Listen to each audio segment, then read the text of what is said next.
नमस्कार दोस्तों, मैं दिव्या जायसवाल अपने पॉडकास्ट सीरीज़ के एपिसोड 1 में आपका स्वागत करती हूँ। हम इस पॉडकास्ट में उन सभी बातों पर चर्चा करेंगे जो आपको सक्सेस के एक नए आयाम पर लेकर जाएँगी। तो इसी क्रम में हमारे साथ आज हैं रेस आईएएस के director mister Rajesh Shukla sir. बता दें, रेस आईएएस को किसी पहचान की ज़रूरत नहीं है।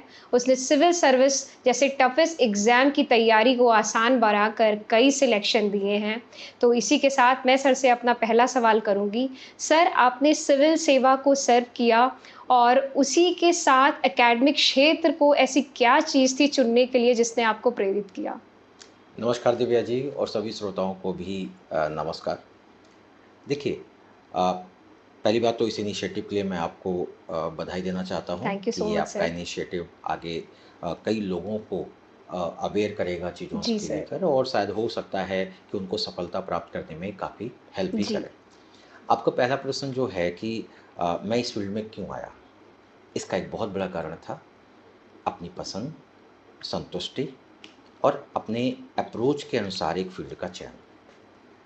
इसके पहले मेडिकल का फील्ड रहा हो, सिविल सर्विसेज का फील्ड रहा हो, डिफेंस का फील्ड रहा हो, सभी फील्ड को टच करने के बाद मुझे ये समझ में आया कि मेरी क्षमता, मेरी योग्यता और मेरा जो अप्रोच है वो एकेडमिक्स का है। दोस्तों, मैं आपसे भी कहना चाहूँगा कि आप अपनी पसंद को जानें, अपनी अप्रोच, अपने रुझान को समझें और तब अपने फील्ड का चयन करें। जीवन में सफलता हमेशा मिलती है। आप किसी भी फील्ड में जाइए, उस फील्ड को, उस क्षेत्र को अपने प्यार के रूप में कंसिडर करिए और फिर उसके ऊपर काम करिए।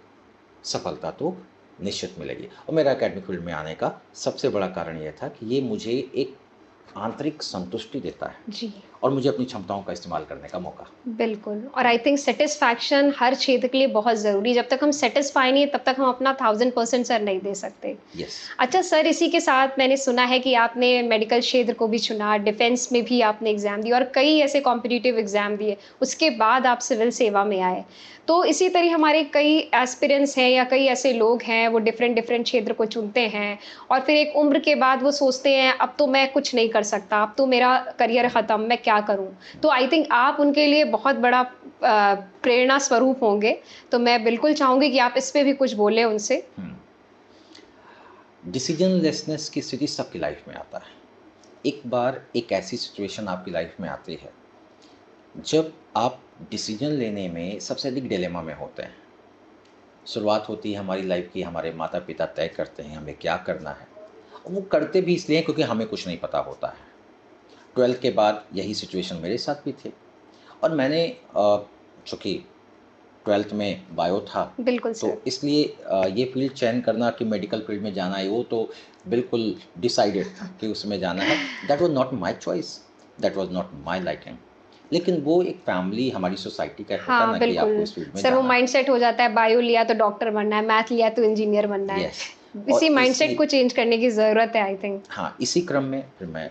हाँ, वो एक तरीके से मैं ये कहूँगा कि आपके पास सभी तरह का नॉलेज हो, बिल्कुल, फ़र्क नहीं पड़ता। लेकिन अगर आपके पास जो आप करना चाहते हैं उसकी नॉलेज हो तो बहुत फ़र्क पड़ता है। बिल्कुल सर। मेरे पास नहीं था इनिशियली, बट लकी था कि मेरे ऐसे दोस्त, फिर ऐसा एक सर्कल मिला, जिससे मुझे ये पता चला कि आखिर में इस फ़ील्ड में या इस फ़ील्ड में होता क्या है। 90% बच्चों को तो ये नहीं पता होता है जिसकी तैयारी करने जा रहे हैं उसमें होता क्या है। उनको तो बस सोसाइटी दिखती है, सोसाइटी के अनुसार जो रेपुटेशन में ऊँची जॉब होती है उसके लिए तैयारी करना शुरू बिल्कुल कर सर। देते हैं।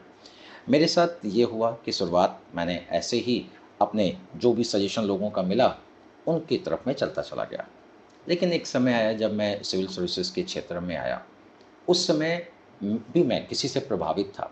मैं उस समय जेएनयू में पढ़ रहा था यस और सर। वहाँ पे मैंने कुछ अपने दोस्तों से ये मोटिवेशन प्राप्त किया क्योंकि वो सिविल की तैयारी कर रहे थे।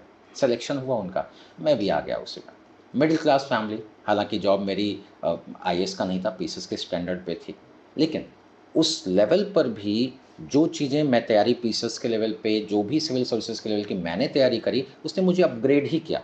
लेकिन वो मेरी शायद पसंद नहीं थी, वो मैंने देखा, सोसाइटी में उसकी रिस्पेक्ट, रेपुटेशन देखा, वो समझा। हालाँकि मैं कहूँगा कि सिविल सर्विसेज़ की तैयारी ने मुझे बहुत अपने आप को समझने का बहुत ज़्यादा ज्ञान दिया, बिल्कुल बहुत सर। ज़्यादा अवसर भी दिए इसने।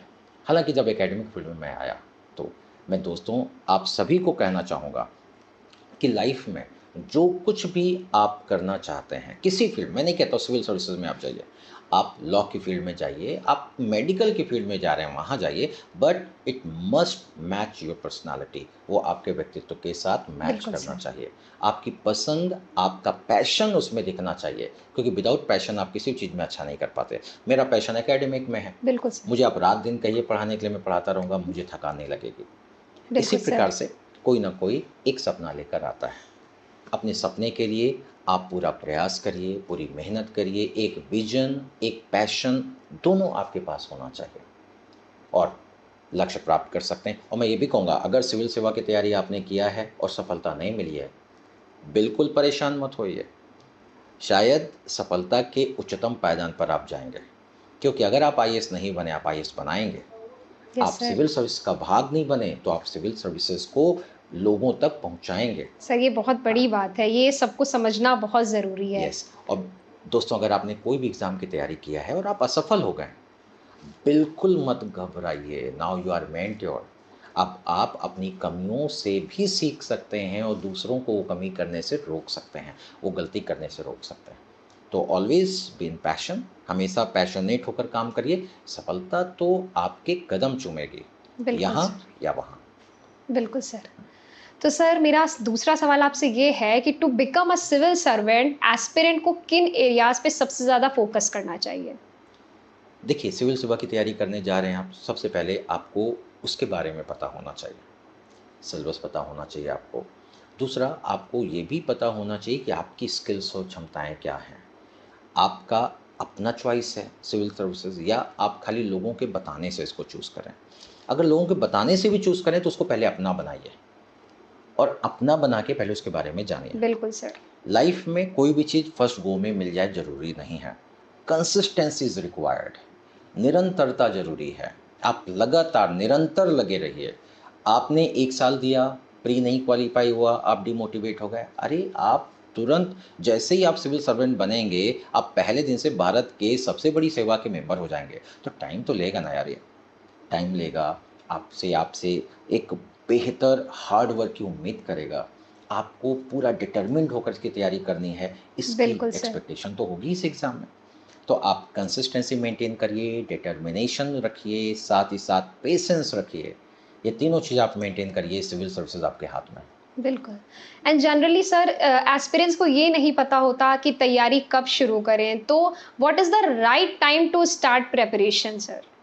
आज के समय में कॉम्पिटिशन बहुत है दिव्या बहुत जी, ज़्यादा है सर। और इस कॉम्पिटिटिव एज में you have to decide at intermediate level itself. बिल्कुल सही बात है।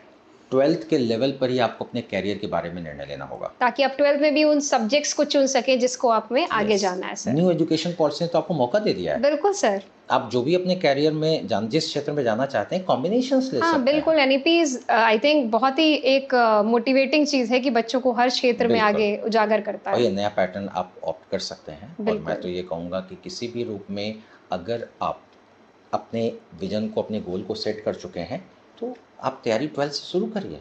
पेरेंट्स का काम है उनको हेल्प करें। बिल्कुल सही पेरेंट्स का बात है काम सर। है उनको डिसीजन लेने में मदद करें। उनके लिए डिसीजन लेना आज का समय, मैं पेरेंट्स को भी कहना चाहूँगा। आई थिंक उनको पेरेंट्स को ऑब्जर्व करना चाहिए कि आपका बच्चा किस क्षेत्र में सबसे अच्छा कर सकता है। आई एक्सेल कर थिंक रहा है, पेरेंट्स से बिल्कुल। बेहतरी कोई समझ नहीं सकता। उनकी बिल्कुल। ऑब्जर्वेशन सबसे बेहतर हो सकती है वे अपने वे बच्चों के लिए। अपनी लाइकिंग को उसके ऊपर हाँ, थोपने के बजाय वो ये बिल्कुल। देखें कि बच्चे का रुझान किधर है। किस तरफ है? बच्चे बिल्कुल। का जो मोटर स्किल है वो कैसा है, साथ ही साथ बच्चों का अपना जो चीज़ों को देखने का नज़रिया क्या है। बिल्कुल।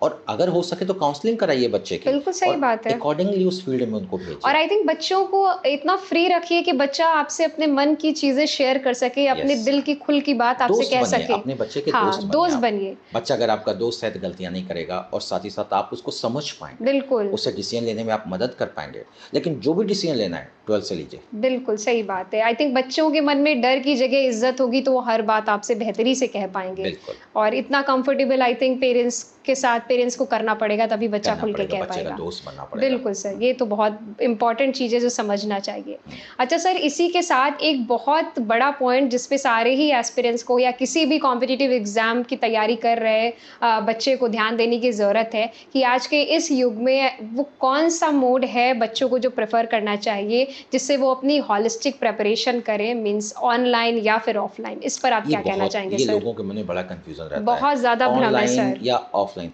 देखिए, ऑनलाइन या ऑफ़लाइन ये कोई अल्टरनेट नहीं है। बिल्कुल, ये कोई विकल्प नहीं है, इसमें चले जाओ या इसमें चले बिल्कुल जाओ। सही बात है sir. You have to develop an approach कि आपको कहाँ पर और कैसे ऑनलाइन और ऑफ़लाइन को कंबाइन करना है। बिल्कुल सही बात है सर। आप ऑनलाइन की तैयारी करके आप पर्सनालिटी के डायमेंशंस को नहीं वो कर सकते और खाली ऑफलाइन तैयारी करके आज के ग्लोबल एरा में जहाँ पर ग्लोबलाइजेशन का एज है आप वर्ल्ड क्लास एजुकेशन प्राप्त नहीं कर सकते। बिल्कुल, ये सच है सर। आप ऑनलाइन के माध्यम से अपनी नॉलेज को बहुत इनरिच कर सकते हैं, लेकिन ऑफलाइन में आप अपनी पर्सनालिटी अपने अप्रोच एटीट्यूड को डेवलप करते हैं। तो यू हैव टू मिक्स, आपको दोनों को साथ लेके चलना पड़ेगा। बिल्कुल सही बात है बेसिक सर। फंडामेंटल आपकी प्राइमरी क्लासेस ऑफलाइन में होनी चाहिए। When you start for preparation you have to join offline coaching या ऑफलाइन इंस्टीट्यूशन व्हाटएवर। लेकिन आप जब तैयारी के एक मोड पर आइए you should take help of this digital platform because here you can update yourself day to day basis. Even बिल्कुल, you can understand the basic changes in the society, in the economy, in the politics at day to day basis. So बिल्कुल sir. I think that both are compulsory, they बिल्कुल, are two sides of the same coin, and we have to accept today that without online we cannot develop our skills, but without offline we cannot be a man, we cannot be a person. बहुत तो बड़ी बात कही sir आपने। तो इसी के साथ ना ऑफ़लाइन ना ऑनलाइन बल्कि आपको दोनों ही माध्यम को एक साथ लेके चलना है। चलना पड़ेगा। आई थिंक ऑफ़लाइन से पहले अपने आप को मजबूत बनाइए और ऑनलाइन को रखिए, पूरा ग्लोबलाइज़ेशन को सीखने के लिए और खुद को एक रिवीजन बिल्कुल पर्पज़ के इनरिच साथ में करने अपने के आप को लिए और इम्प्रूव करने के लिए। वर्ल्ड सिनेरियो में कंपटीशन में हाँ, जमे रहने के लिए बिल्कुल, ऑनलाइन बिल्कुल, इंपॉर्टेंट है। बहुत ज़रूरी है सर। तो सर इसी के साथ एक और जो बड़ा अहम सवाल है कि बच्चे कई अटेम्प्ट देने के बाद भी सिलेक्ट नहीं हो पाते हैं और हम्म, काफ़ी नेगेटिव हो जाते हैं। तो इस पूरी जर्नी को उनको किस तरीके से एक पॉज़िटिवली सकारात्मक रूप से देखना चाहिए?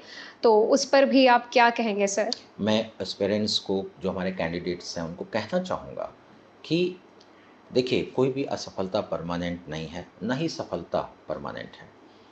अगर आप असफल हुए हैं तो सफलता के चांसेस तो भी बने हुए हैं। तो आप अपनी कमी को देखिए।